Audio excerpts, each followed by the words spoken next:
Hi, my name's Archie Cox. I was the manager at the Playroom from 1989 to 1996, and then myself and my family took over the lease and leased it from 1996 to the demise in 1999. Basically, I got involved working in the hotel industry of the Gold Coast, and a friend of mine was running the security down there, needed some assistance in the live music nights. I'm a mad live music fan, and started there one day and didn't kind of leave. The one unique thing about the Playroom, it was a locals kind of place. It wasn't a tourist destination. They didn't really go there. It was a kind of venue where you could go down any day or night and have a beer and you'd know at least half a dozen people there. So it was a real local southern end of the Gold Coast kind of establishment. The great bit with the Playroom, it's a kind of establishment, as I said, with local people. It was also a local band kind of venue for all Australian and international artists. It was pretty rare to ever find an act that didn't like playing there. For some reason, the design, the setup that the Carnell family did back in the day seemed to be the ultimate and perfect kind of sound. With the venue, it was just, you know, an iconic thing for the bands to come there and play the Playroom.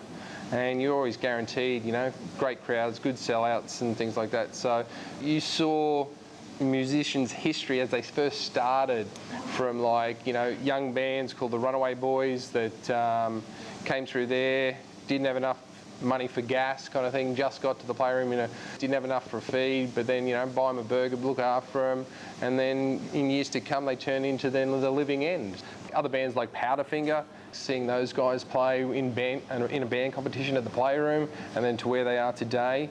You know, we don't have venues to culture and breed bands such as that, the Living Ends, you know, the Grinspoon Boys. They're great Australian bands.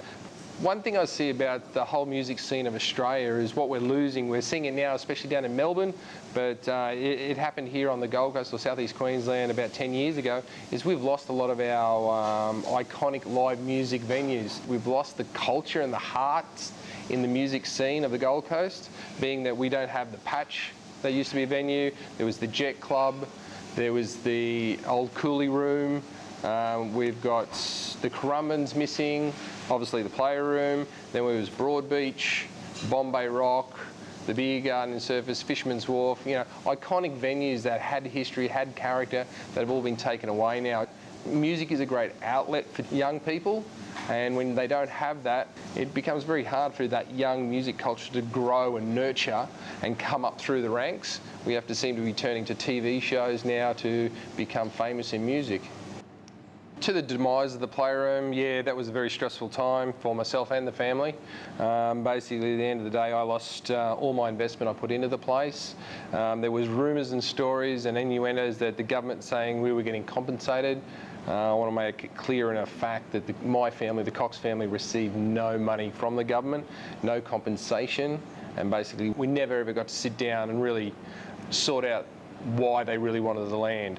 All the stories brought up, it was for the 2000 Olympics, it was for this, it was for that, but it is still a car park today. You know, one important thing I think that people aren't seeing about live music venues is it's a cultural thing. It's for young people to come and express themselves, build an art, learn a craft. Now we see on the Gold Coast a lot of youth problems. When you had live music venues here on the Gold Coast, they were sort of into that kind of scene. They'd come and be a part of the venues, get inside the music scene and getting out that youth vibrance in a safe and happy place.